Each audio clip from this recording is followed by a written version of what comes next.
Preparation is probably one of the most important things. I've had a couple of producers that, although their properties got burnt out markedly, their livestock losses were minimal, and they'd been preparing all week for those weather conditions. So preparation in front of conditions that may be catastrophic is really important. But otherwise, being able to have a plan as to where they're going to go next, so that we can come and support them through that. And we as local land services, that's part of our role, but we come in and we need to be able to give them the information and the equipment and the immediate emergency supplies to go forward.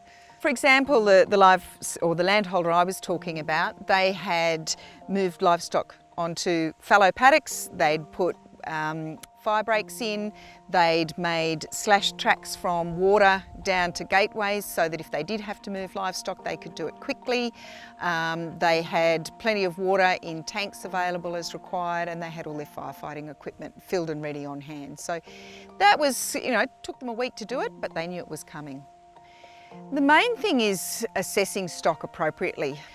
There's some really good indicators around that let us know the sorts of livestock that aren't going to make it, and we need to be able to make those decisions fairly quickly.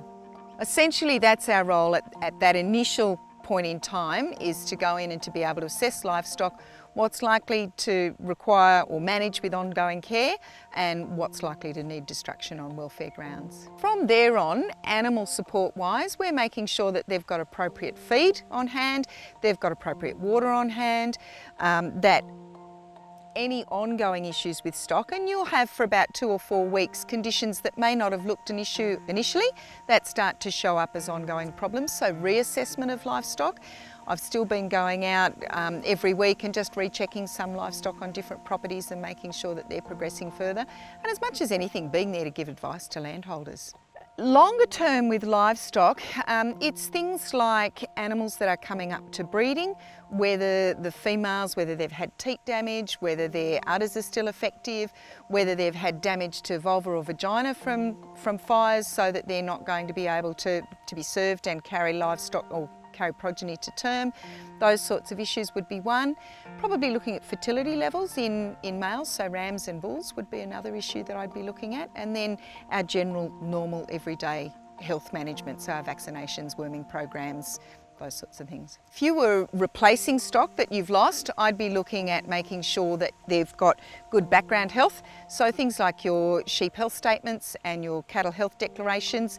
If you're purchasing stock, that will give you a better history on their likely disease things and biosecurity issues that might be of concern. Although it's devastating what's occurred, you can still look at it as an opportunity when you're stepping forward, so that you can take the opportunity to plan. So when your fencing's going in, planning that.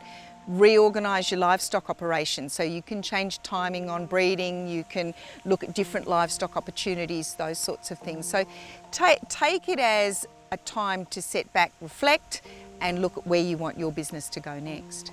For further information, you can certainly contact any of your local land services officers. DPI can also provide available information, and of course there's really good resources online.